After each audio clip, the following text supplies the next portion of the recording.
నమస్తే.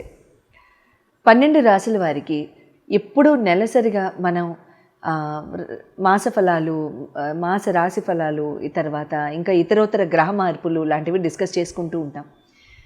ఎన్నోసార్లు నేను నక్షత్ర మార్పులు కానివ్వండి, లేకపోతే నక్షత్రాల యొక్క క్యారెక్టరిస్టిక్స్ కానీ కూడా చెప్పడం జరిగింది. But very recently, as you know that I'm a psychologist of planets also, and my research has been in the psychology of planets. నాకేమనిపించిందంటే అసలు ప్రతి రాశిలో కూడా మనిషి యొక్క ఇన్ జనరల్, అంటే ప్రతి రాశి వాళ్ళకి ఎలా ఉంటుంది అనేది పక్కన పెట్టేసేస్తే, అసలు ఒక మనిషి ఈ రాశిలోనే ఎందుకు పుట్టారు, పాయింట్ నెంబర్ 1. పాయింట్ నెంబర్ 2, ఆ మనిషి ఆ పర్టిక్యులర్ రాశిలో, అంటే సే ఫర్ ఎగ్జాంపుల్ మీరు మకర రాశిలో పుట్టుండొచ్చు, లేదా ధను రాశిలో పుట్టుండొచ్చు, లేదా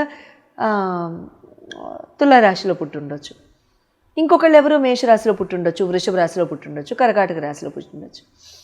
వీళ్ళు ఈ పర్టిక్యులర్ రాశిలోనే ఎందుకు పుట్టారు?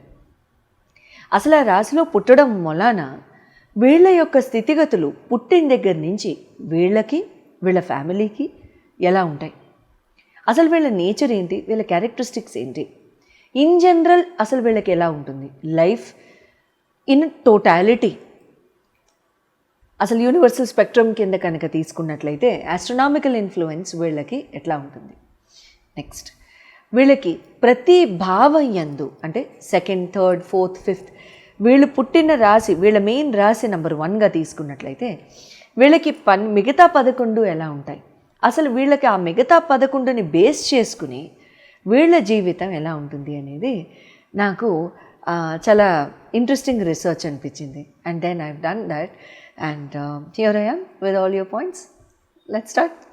మకర రాశి వారికి వీళ్ళు పుట్టిన దగ్గర నుంచి కూడా వీళ్ళకి చక్కగా వాళ్ళ నూరేళ్ళ ఆయుష్ నిండిపోయే వరకు కూడా వీళ్ళ జీవితం అంతా జరిగే సర్కమ్స్టాన్సెస్, సిచ్యువేషన్స్, అసలు వీళ్ళ థియరీ ఏంటి, వీళ్ళ పద్ధతి ఏంటి, అసలు ఎలా ఏ రకంగా ఉంటుంది అనేది చూసేద్దామా మరి. మకర రాశి వారికి ఇక్కడ మీ లార్డ్ వచ్చేసేసి శని భగవానుడు. అయితే శని భగవానుడి యొక్క ఇక్కడ మకర రాశిలో వచ్చే నక్షత్రాలు వచ్చేసేసి మీకు ఉత్తరాషాఢ, శ్రవణ, ధనిష్ట, ఈ 3 నక్షత్రాలు మీకు శని భగవానుడి కింద ఆ రాశిలో మీకు వస్తూ ఉంటాయి. అయితే ఇక్కడ ఉత్తరాషాఢ వచ్చేసి రవి నక్షత్ర, శ్రవణ వచ్చేసి చంద్ర నక్షత్ర, ధనిష్ట వచ్చేసేసి మీకు కుజ నక్షత్రం ఉంటుంది. అయితే ఇక్కడ 2 స్ట్రాంగ్ ప్లానెట్స్, 3 స్ట్రాంగే, బట్ చంద్రుడు కాస్త ఆహ్లాదకరమైన ప్లానెట్. అయితే ఇక్కడ మీరు పుట్టంగానే మకర రాశి వాళ్ళు పేరెంట్స్కి వచ్చే ఫీలింగ్, సిచ్యువేషన్, లేకపోతే ఆ వ్యూ ఏంటి, అసలు మీ గురించి ఎటువంటి ఆలోచన విధానంతో మిమ్మల్ని చక్కగా ముద్దులాడతారనేది చూద్దాం. ముఖ్యంగా చెప్పాలంటే వీళ్ళు కాస్త అంటే చాలా సైలెంట్గా ఉంటూ ఉంటారు, అన్నీ అబ్జర్వ్ చేస్తూ ఉంటారు, తర్వాత కొంచెం గ్లూమీగా ఉంటారు, డల్గా ఉంటారు. కాస్త ఒక్కొక్కసారి ఎలా ఉంటుందంటే మకర రాశి వాళ్ళని చూసినప్పుడు గబక్కన కాస్త వెంటనే కొంచెం ఇంకొంచెం ప్యాషనెట్గా, ఇంకొంచెం ఎనర్జెటిక్గా ఉంటే బాగుండా అన్నట్టుగా అనిపిస్తూ ఉంటుందన్నమాట. సో నిదానంగా ఉంటూ ఉంటారు, బట్ అన్నీ అబ్జర్వ్ చేస్తారు, బాగా తెలివిగల వాళ్ళు, చాలా ఇంటెలిజెంట్గా ఉంటూ ఉంటారు. సో చిన్నప్పటి నుంచి కూడా అన్నీ అబ్జర్వ్ చేయడం, మెలకువతో ఉండడం, చాలా చక్కగా అంటే అన్నీ తెలుసుకుని హాయిగా ముందుకు వెళ్ళిపోవడం లాంటివి ఇక్కడ చేస్తూ ఉంటారనమాట. 3rd హౌస్ కనుక చూసుకున్నట్లయితే ఇక్కడ మీనం అవుతుంది, గురు భగవానుడి యొక్క రాశి. అయితే గురు భగవానుడు ఇక్కడ కమ్యూనికేషన్ చాలా చాలా బాగుంటుంది. పరాక్రమ భావాన్ని చూసే గురు భగవానుడు ఇక్కడ వీళ్ళకి నిదానమైన కమ్యూనికేషను, చాలా చక్కటి మాట తీరు, చాలా మంచి ఆలోచన విధానము, సౌమ్యము, చాలా బాగుండడం లాంటివి జరుగుతూ ఉంటాయి. తర్వాత భోజన ప్రియులుగా ఉంటారు, but at the same time వీళ్ళకి భోజనమే ఒక్కొక్కసారి విషంగా మారుతూ ఉంటుంటుంది.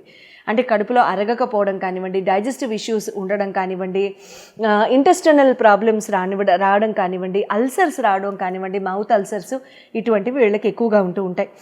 తర్వాత ధనుర్లగ్నం వాళ్ళు తో వీళ్ళు చాలా చక్కగా, అంటే ధనుర్లగ్నం వాళ్ళ ధనస్సుకి వీళ్ళకు పక్కన రాశి కాబట్టి వీళ్ళకి ఏమవుతూ ఉంటుందంటే అది ధనస్సుకి సంబంధించిన, మీనానికి సంబంధించిన లార్డే వీళ్ళకి పరాక్రమ భావచ్చు లార్డ్ కాబట్టి ఇక్కడ ఏమవుతుందంటే వాళ్ళకి సంబంధించిన లైఫ్ పార్ట్నర్ కానీ, సిబ్లింగ్స్ కానీ, ఫ్రెండ్స్ కానీ, సోషల్ సర్కిల్ కానీ ఎవరైనా ఉన్నట్లయితే వీళ్ళు వాళ్ళతో బాగా లబ్ధి పొందడం లాంటివి జరుగుతూ ఉంటాయన్నమాట.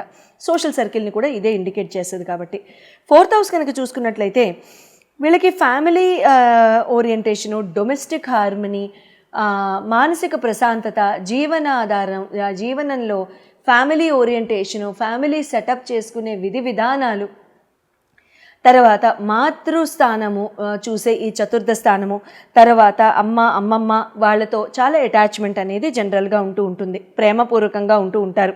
But at the same time వీళ్ళే బాగా స్ట్రాంగ్ కెపాసిటీ, స్ట్రాంగ్ లీడర్స్గా ఉంటారు వీళ్ళ లైఫ్లో, స్ట్రాంగ్ ఫోర్స్తో వస్తారనమాట వీళ్ళ లైఫ్లో.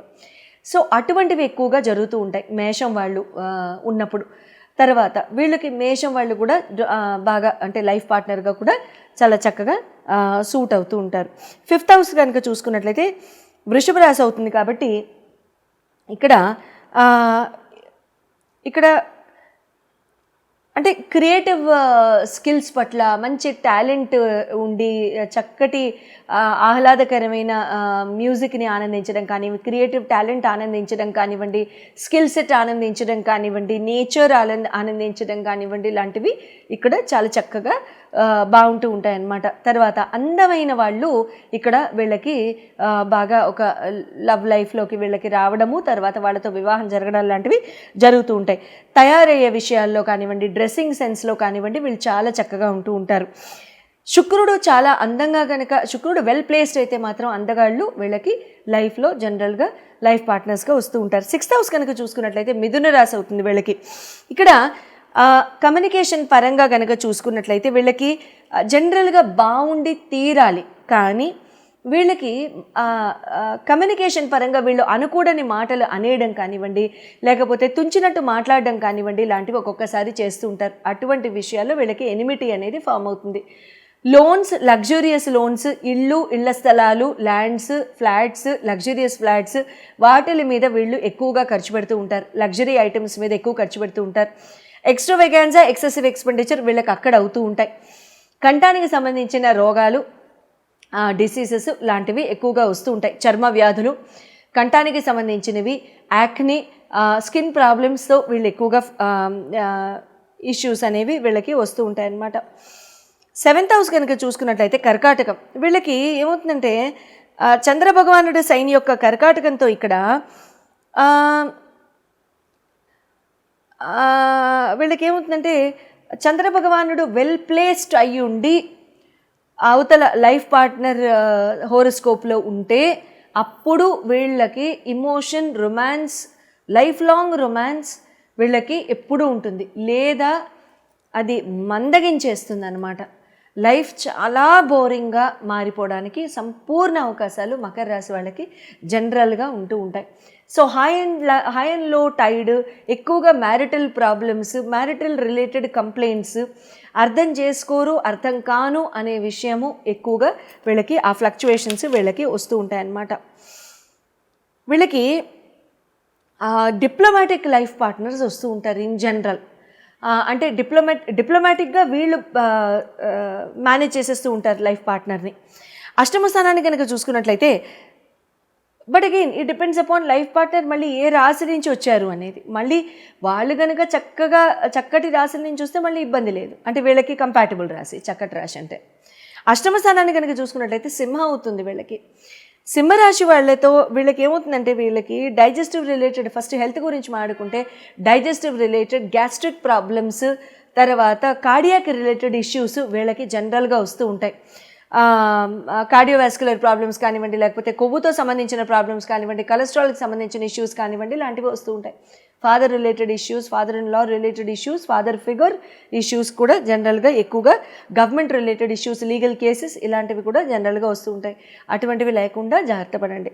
9వ స్థానాన్ని కనుక గమనించినట్లయితే కన్యా రాశి అవుతుంది. కాబట్టి ఇక్కడ బుధ భగవానుడు ఈ యొక్క ప్రొఫెషన్స్లో కనుక మీరు ఉండి, బుధ భగవానుడు అంటే వాక్స్థానాన్ని ఉపయోగించిన ప్రొఫెషన్స్లో వాక్స్థానాన్ని ఉపయోగిస్తూ మీరు కనుక ఉద్యోగాలు చేసుకుంటూ అటువంటి స్థానాల్లో మీరు చాలా చక్కగా ముందుకు వెళ్తుంటే కనుక చాలా మంచి జరుగుతూ ఉంటుంది. Electronic communication engineering, chip related, mobile technology, ఇటువంటి ఆస్పెక్ట్స్లో కూడా మీకు చాలా చక్కగా ఆస్కారాలు కనబడుతూ ఉంటాయి లైఫ్లో.